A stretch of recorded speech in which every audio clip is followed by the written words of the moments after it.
Hi there, Nathan Patrick Taylor here. So this video is a little bit different than the other ones that I typically do, usually very technical, things like AlterX and Power BI and such, but I had this concept and the story come to me. It was actually last year, somebody that I worked with at Data Robot brought it to me, and I heard it a long time ago. Both of my parents were in the military, and it was a story that was passed around there, but I never really gave it too much attention. So I dove into it after it was passed along to me, and it fit really well with my concept of work, how I approach life and what I do, and I really wanted to share it with everybody. So no intro in this video, no songs, nothing like that. I'm just going to sort of hop right into it and speak to it here. So if you haven't heard of A Message to Garcia before, there are certainly a number of stories that you could check out elsewhere on YouTube that'll give you people's impression of the story. It is very much a story, so it is not a true story. In fact, very little of it is true. It's just making a point, and I'm going to get to those points in a minute. But the basic story is this. There is a man, his name's Rowan, who is given an order from President McKinley to go find General Garcia in the mountains of Cuba. So he's fighting insurgents, and the president needs to get him this message. And the point of the story is that Rowan never asks, how do I find him? Where is he? How long is it going to take to get there? What do I tell him? What's in the letter? He doesn't go on and on about all of these different things that he really doesn't need to know. He just needs to go and deliver that letter, and he needs to figure out how to do it. It's up to him.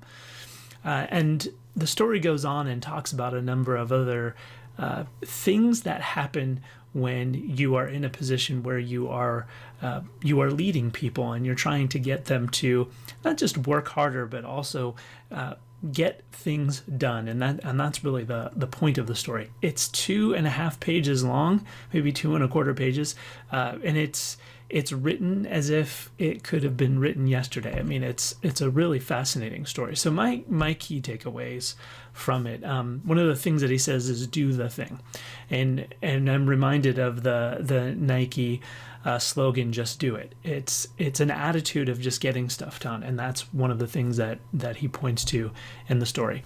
The other thing that he says is act promptly, and I think about this in my own life, in my own career, where I've needed to get something done, and sometimes I have procrastinated. I'll certainly admit at times when I have done that, but when it comes to something as important as this letter, this message, for example, I act with a certain urgency and act promptly, and that's important as well. The other thing that people lack a lot is concentration, and that happens today, I think, even more than when this story was written. We are bombarded by ways that we could lose concentration and focus. Messages on our phones, other YouTube rabbit holes we can go down. It happens to me with IMDb and Wikipedia. I find myself wasting inordinate amount of time on stuff that really wasn't the intent of my original search. And so that concentration piece becomes really important. And then he says the imbecility of the average man. And I find those two words together, imbecility and average, actually kind of the point, right? I mean, if you are average, if you look at the average people who perform in an average way, one could say sometimes they act like imbeciles. And so if you want to set yourself apart from others, don't be average. In other words, don't be an imbecile. I thought that was a great quote. The other part is related to the first couple ones, like lack of attention to detail, carelessness. You're indifferent. When somebody asks you to do something, I take it on as if it were my own project, as if it was something I wanted to done. That's the sense of urgency that I have behind it. And some people approach this in a half-hearted way. They don't put all of themselves into it. And I think that's a passion for the job and for the work, and why I sometimes don't like to choose or use the word work. It's really a career for me. It's something that I enjoy doing. And then there's this incapacity for independent action, and you'll see this a lot with people where they'll be given a task and it's just constant questions over and over again. And even at times when that individual should know better, they're just incapable of acting on their own and making decisions on their own. And maybe it's out of fear. And that could be the manager or the leader's problem, where they are punitive at times with people rather than letting them act independently and make mistakes. It's one of the things that I found so fascinating is I've at times, both in teaching at university and in my job, have known that people are going to make mistakes ahead of time, and I let them because I want them to learn as long as it's not going to hurt somebody. I don't see a problem with that. And so we have to learn to grow that kind of mindset a bit more with people. And then just the outright moral stupidity. But the moral part of it has to do with the desire to do great work. And that is definitely not something that you see in the average person. And then the last part, again, infirmity of the will, this unwillingness to cheerfully catch hold and do the thing. And you'll see that with people where I just had a meeting the other day with a group, 3 or 4 people, and one of the person in the room, you could totally tell, did not want to be there. I'm not even entirely sure why that person had the job that they had. They were not cheerful, not excited about anything that was going on, and you could tell they just exude that very dull demeanor. And then in the story, what I really want you to focus on part of the end of it is about the accountant. And the author goes and tells a story about, what if I send the accountant on an errand? Will he get stuck? If he passes a bar, will he go into the bar and have a drink? And or will he just not want to do it? And part of that is, I think of the other duties as necessary comment or text that's in a lot of resumes and a lot of job postings, that people have to have a willingness to do that. And I've done that, rolled up my sleeves and said, this isn't really part of my job, but I'm going to do it. The next couple of parts are about weeding people out, and this goes on constantly. And I was thinking of it to myself that the non-Rowans of the world don't have this capacity to further the interests of the business. And it's not just about the business itself or the corporation.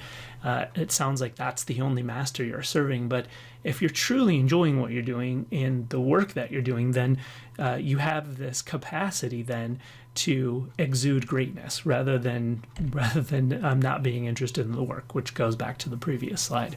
And these sortings happen out both in good times and bad. In the bad times, this sort of happens naturally when the job market is full of people who are looking for a job. Those naturally talented, gifted, non-average, extraordinary people tend to bubble to the surface. Where in good times, you're sort of desperate and good people are going to be hard to find, but there's still this weeding out that's going to happen. A business is only going to put up with mediocrity for so long before they get rid of you or they move you into another position. The non-Rowans of the world are also these firebrands of discontent. I love that quote. That's exactly what they are. It's not even so much that they are careless or that they show a lack of cheerfulness. It's also that they are being malicious. They are destructive. Those are the non-Rowans. And they're impervious to reason, meaning I cannot have a reasonable argument or debate with that person to get them to act. They're just totally unreasonable. Those men who are willing to carry on great enterprise are usually work long hours, and I think of that myself. These videos that I do on my own time. This is not something I do at work. I have to practice the UltraX and Power BI stuff over and over again. The amount of time I spend working on a sample before it's ready to go do a video is ridiculous. I usually have to do it 5-6 times before it's video ready, and even when I do the video, sometimes I have to do the video a couple times. So this goes beyond just the regular 9 to 5 hours that you would typically work. And then you have to be able to work when the boss is away and at home. I think that's a great point. That is leading back to that independent action. Are you able to work on your own without having somebody constantly watch over you? To sum it all up, what the last 2 pages sort of got to me was the things that I have seen. And so I hate reading it exactly from what the letter said, but will they take that letter without asking any idiotic questions? No lurking intention of just throwing it in the garbage, or deliver it. Is that really what they're going to do? Or are they going to go back and complain about how many hours they're working or how much money they make? And specifically, that last point is something that I've seen over and over again. And what comes to my mind is people always say, well, the squeaky wheel gets the grease, so to speak. And that's true, but that's only going to take you so far. There's going to be a point when someone says, I don't care for the complaining about how much you make anymore. You're not showing me in your actions that you deserve it, and those people are going to be filtered and sorted out. And then the last part, they're wanted in every city, town, and village, and every shop and factory, and the world needs them. And these are the people that can carry a message to Garcia. So that closes it out. Now, summary piece, the key points, because there are some great key points, but there's also some criticism here. So I believe in this quite a bit. The get stuff done attitude, and it's a mantra. Actually live by it. Make stuff happen, get stuff done. That's constantly in my mind. No whining or stalling. No whining about, but I don't have all the information. It's hard for me to take choices. Am I sure I'm doing the right thing? Act with a sense of urgency. And then have a passion for excellence. That's evident throughout the story as well. Now, that doesn't mean that excellence is sometimes the enemy of good or great. That's true. So sometimes seeking perfection means that you don't get it done. So you have to balance that out. And then be productive every day. Don't come to work, if you're working 5 days a week, only work 3. Come to work and be productive every day, the full day. And then lead by example. Others will follow, and they will see what you're doing, and they'll catch on. The other part is to initially, because I'm going to come back to this, not get caught in the details. And that's going to be counter to the criticism, but I'm going to tie the two together.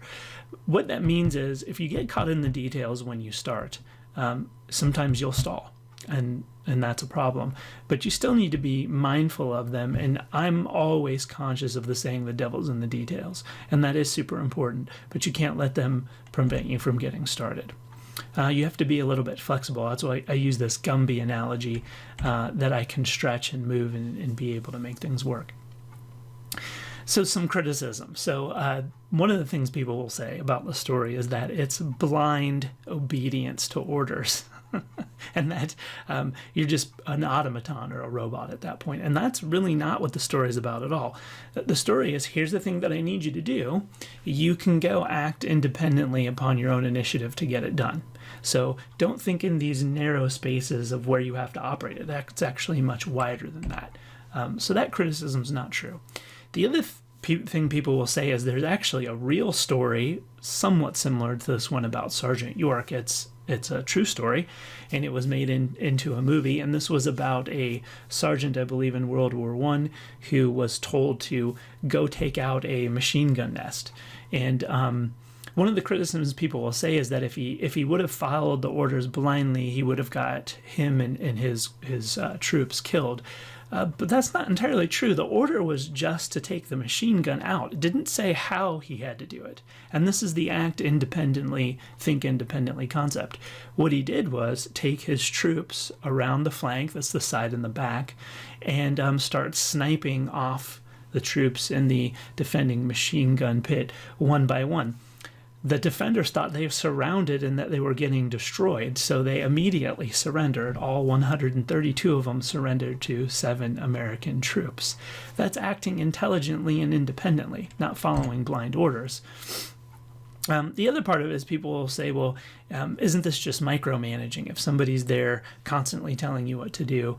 No, that's the exact opposite of what the message was. The message is to think on your own and to come up with ideas yourself. Now, sometimes the details do matter. Okay, so once you get going, the detail of exactly how am I going to take out this machine gun nest without getting the only 7 people I have in my team killed. All right.